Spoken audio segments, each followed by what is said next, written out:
আসসালামু আলাইকুম, শুভেচ্ছা, স্বাগতম দর্শক। একটা ভিয়েতনামের একটা খবর আর কি, নিউজটা আমি পড়ছি, তো এই জন্য ভাবলাম আপনাদের সাথে শেয়ার করি।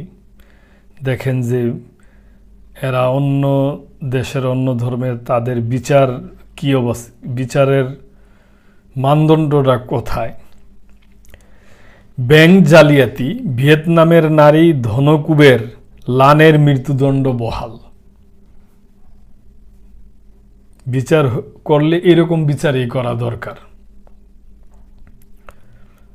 বিশ্বের সবচেয়ে বড় ব্যাংক জালিয়াতির হোতা ভিয়েতনামের সেই নারী ধনকুবের ট্রুং মাই লেন তার মৃত্যুদণ্ডের বিরুদ্ধে করা আপিলে হেরে গেছেন। মঙ্গলবার লানের আপিল আবেদন খারিজ করে তার মৃত্যুদণ্ড বহাল রেখেছে আদালত। অভিযোগ প্রমাণিত হওয়ায় চলতি বছরের এপ্রিলে আদালত আবাসন কোম্পানি ভান থিন ফাত হোল্ডিংস গ্রুপের চেয়ারপারসন লানের মৃত্যুদণ্ডের আদেশ দিয়েছিল। বিচারে দেখা গিয়েছিল লান গোপনে ভিয়েতনামের পঞ্চম বৃহত্তম ঋণদাতা প্রতিষ্ঠান সাইগন কমার্শিয়াল ব্যাংক নিয়ন্ত্রণ করতেন। সেল কোম্পানির মাধ্যমে তিনি 10 বছরেরও বেশি সময় ধরে $4,400 কোটি ঋণ নিয়েছেন এবং অর্থ আত্মসাৎ করেছেন। কুশলীরা বলছেন এর মধ্যে $2,700 কোটি অপব্যবহার হয়েছে এবং $1,200 কোটি আত্মসাৎ করা হয়েছে। ভিয়েতনামের ইতিহাসে এটিকে সবচেয়ে বড় আর্থিক জালিয়াতি হিসাবেই দেখা হয়। আর এই গুরুতর অপরাধের সাজা হিসাবে লানকে মৃত্যুদণ্ড দেওয়া হয়। তার বিরুদ্ধে দেওয়া আদালতের এই রায় ছিল বিরল, কারণ ভিয়েতনামের খুব কম নারীরই এই ধরনের জালিয়াতির অপরাধে মৃত্যুদণ্ড হয়।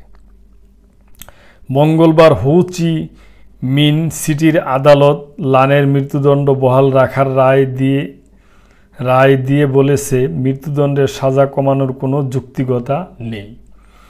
তবে ভিয়েতনামের আইন অনুযায়ী লান যদি আত্মসাৎ করা $1,200 কোটি অর্থের 75% ফেরত দিতে পারেন, তাহলে তার শাস্তি কমিয়ে তাকে যাবজ্জীবন কারাদণ্ড দেওয়া হবে। লান এবারেই যে তার মৃত্যুদণ্ডের বিরুদ্ধে চূড়ান্ত আপিল করেছেন তা নয়, তিনি এখনও প্রেসিডেন্টের ক্ষমার জন্য আবেদন করতে পারবেন বলে জানিয়েছে বিবিসি। তো দর্শক দেখেন বিদেশের বিচার, আমি মনে করি এরকম বিচারই হওয়া দরকার। আমাদের দেশও তো অনেক এরকম হোতারা আছে যে যারা ব্যাংক জালিয়াতি করে কোটি কোটি টাকা বাইরে পাচার করে দিচ্ছে। তা আমি মনে করি আমাদের দেশে যে মানদাদার আমলের আইন এবং সেই ব্রিটিশ আমলের আইন চলছে, এগুলা নিয়ে এখন ভাবা উচিত এবং দেশটার আগায় নিতে হলে, দেশের শান্তি সমৃদ্ধি হইতে হলে, দেশ সামনের দিকে যাইতে হলে এই দিকে ভাবতে হবে বলে আমি মনে করি। এটা আমার একান্ত ব্যক্তিগত অবজারভেশন দর্শক।